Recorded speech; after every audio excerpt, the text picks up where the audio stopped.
Hi, it's Tuesday, April 6th, and this is your daily devotion. Happy Easter week, and congratulations to Baylor University, who won the NCAA championship last evening.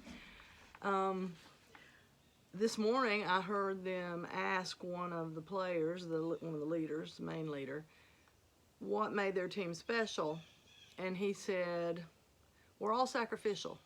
We're all willing to sacrifice our personal goals for the good of the team."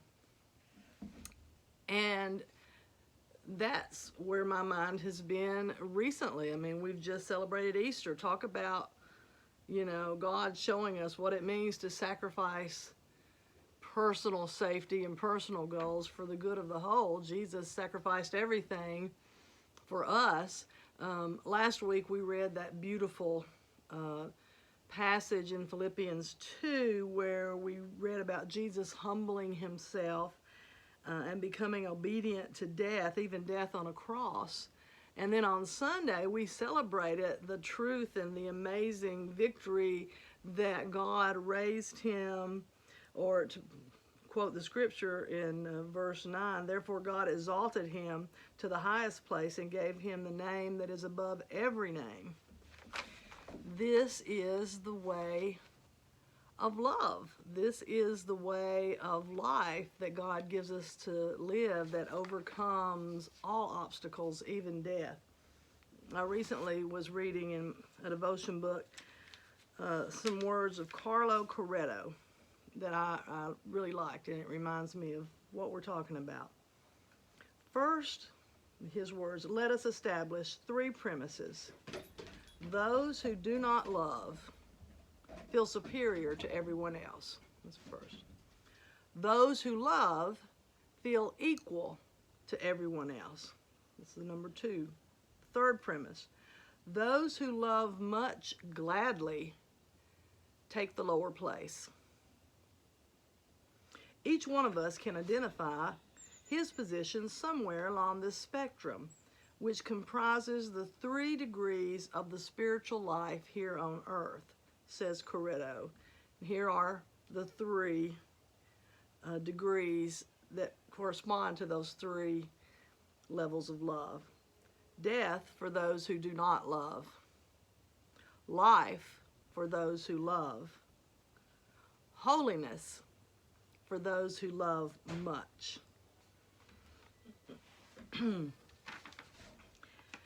Easter is our great celebration of the great and conquering love that God gives to us in Jesus. And so we were so delighted to be back in the sanctuary this Easter to celebrate together, even though we had to have a little bit of distance. And that, therefore, made us have some limitations on how many people could fit into the sanctuary. In the midst of that celebration of love, there was a group that demonstrated the very thing we're speaking about, being willing to sacrifice their immediate wish or goal for the good of the whole. There was a group of folks who volunteered to worship in the overflow room at the 11 o'clock service, willingly gave up their seats so that others could take the higher seat. And I thought that was pretty beautiful.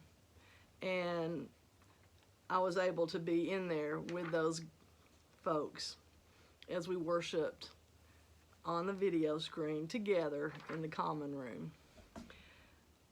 It may seem like a small thing, but it demonstrated joyful willingness to do something out of love for others. I thought that was a pretty cool and pretty Christian act.